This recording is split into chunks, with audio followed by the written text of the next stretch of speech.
आ रहा है सर? 30 सालों में नहीं, आज़ादी के बाद बिहार में हुए चुनाव में ये सबसे ज़्यादा वोटिंग परसेंटेज है। ये दो बातों को दिखाता है। पहला कि जो बात हम लोग पिछले कई महीनों से, बल्कि मैं 1-2 साल से कह रहा हूँ कि बिहार में 60% से ज़्यादा जनता बदलाव चाहती है और पिछले 25-30 साल से जो राजनीतिक विकल्प के अभाव में एक तरह से धीरे धीरे राजनीति को लेकर, चुनाव को लेकर उदासीनता बन गई थी, विकल्प नहीं था लोगों के पास।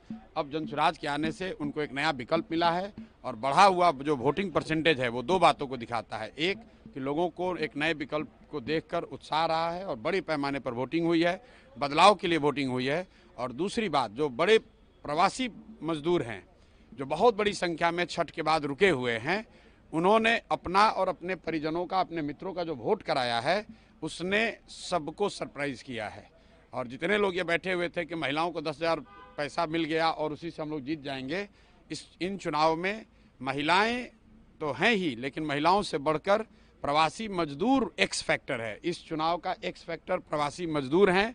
वो क्या कर रहे हैं, वो अपने दोस्तों, मित्रों, परिवार वालों से कैसे वोट करा रहे हैं, इसी से बिहार का चुनाव तय होगा। तो जनसुराज कितना कॉन्फिडेंट है अपनी जीत को लेकर के? कितनी सीट? जनसुराज बिल्कुल कॉन्फिडेंट है कि 14 तारीख को आप देखेंगे इतिहास लिखा जाएगा। बड़े बड़े पंडित, कोई ये नहीं बता रहा था कि जनसुराज इस बार इतने बड़े पैमाने पर वोटिंग होगी। और ये आकलन लोग कर रहे हैं, 2 करोड़ 10 लाख से ज़्यादा लोगों ने वोट करा है। कोई आकलन, कोई पत्रकार, कोई असेसमेंट करने वाला आदमी कितने लोगों से मिला होगा? कल लोग बैठे बैठे 10-15 लोगों से फ़ोन करके अपना हवा बता रहे हैं कि किसने किसको वोट दिया।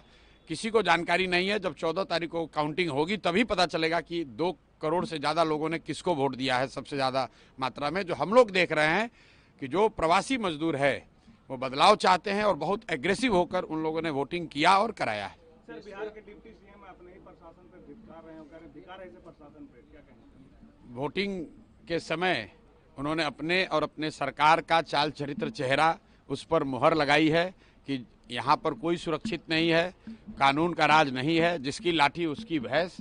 और जो बात यहाँ अभी तक पब्लिक झेल रही थी, चुनाव के दौरान नेता और मंत्री वो चीज़ झेल रहे हैं। आरजेडी के भी एक विधायक और पुलिस को धमका रहे हैं, एक दूसरे का बाल नोचेंगे, ऐसा पीएम मोदी कह रहे हैं। भाई, वो बाल नोचेंगे कि सर नोचेंगे ये उनका काम है। मैं इतना जानता हूँ कि बिहार की जनता ने कल के वोटिंग में दिखाया है कि उनके पास जब विकल्प एक मिल गया तो उन्होंने बढ़ चढ़ के वोटिंग में, लोकतंत्र के इस पर्व में हिस्सा लिया है। अब जो भी निर्णय जनता करती है, चुनाव में सिर्फ ये नहीं तय होता है कि कौन आदमी सत्ता में आएगा, चुनाव में ये भी तय होगा कि कौन विपक्षी भूमिका में होगा, कौन रोड पर आएगा, कौन समाज और रोड पर काम करेगा, ये भूमिका भी जनता तय करती है। तो अब 3 दिन रह गए हैं, ज़्यादा स्पेकुलेशन का समय नहीं है। एक ही बात कल दिखा कि बहुत बड़े पैमाने पर वोटिंग हुई है। ये वोटिंग दिखाता है कि एकदम क्लोज कॉन्टेस्ट है, लड़ाई है, हर सीट पर, हर बूथ पे, हर गांव में लड़ाई है और लोगों के पास विकल्प है। जनसुराज की सबसे बड़ी सफलता यही है कि लोगों के पास एक विकल्प है। लालू के डर से नीतीश भाजपा और भाजपा के डर से लालू को वोट देने की जो मजबूरी थी, वो मजबूरी खत्म हो गई है। लोगों में उससे उत्साह है कि उनको एक नया विकल्प, एक नया रास्ता दिख रहा है, इसीलिए लोगों ने इतने बड़े पैमाने पर वोटिंग करी है। आरजेडी के एक विधायक रोहित पुलिस को धमकी दे रहे थे कल। 22 सीटों में 100 सीटें बीजेपी जीत रही है। सम्राट चौधरी को ये बताना चाहिए कि वो तारापुर जीत रहे हैं कि हार रहे हैं। अपना चिंता करें कि तारापुर में जीत रहे हैं कि हार रहे हैं। सम्राट चौधरी जैसे नेता कभी नीतीश कुमार को लेकर गए, कभी राजनाथ सिंह जी को लेकर गए, इतना डरे हुए हैं खुद चुनाव जीतने के लिए। अपने जितने एनडीए के बड़े नेता हैं सबका जाकर मीटिंग, रैली करा रहे हैं। अगर इतने ही कॉन्फिडेंट हैं तो बाकी लोगों को रैली कराने की क्या जरूरत थी? खुद ही जीत जाते, अपने काम के आधार पर जीत जाते। उन्होंने कहा है कि जो रोजगार के मुद्दे पे हैं, युवाओं ने बढ़ चढ़ के वोट दिया आरजेडी और गठबंधन। देखिए, तेजस्वी यादव कब कॉन्फिडेंट नहीं थे कि कल कॉन्फिडेंट दिखे आपको? ये लोग तो चुनाव के 6 महीना पहले, साल भर पहले ही कॉन्फिडेंट है कि हम ही मुख्यमंत्री बनेंगे। तो ऐसे लोग जिनको अपनी कोई जानकारी है नहीं, जमीन पर घर से बाहर निकले, पार्टी के दम पर, जाति के दम पर या भाजपा विरोध के नाम पर भीड़ इकट्ठा हुई, गए 2 मिनट भाषण वाषण किया, घर पर चले आए। उनको क्या जानकारी है कि गांव में निचले स्तर पर क्या बात हो रही है?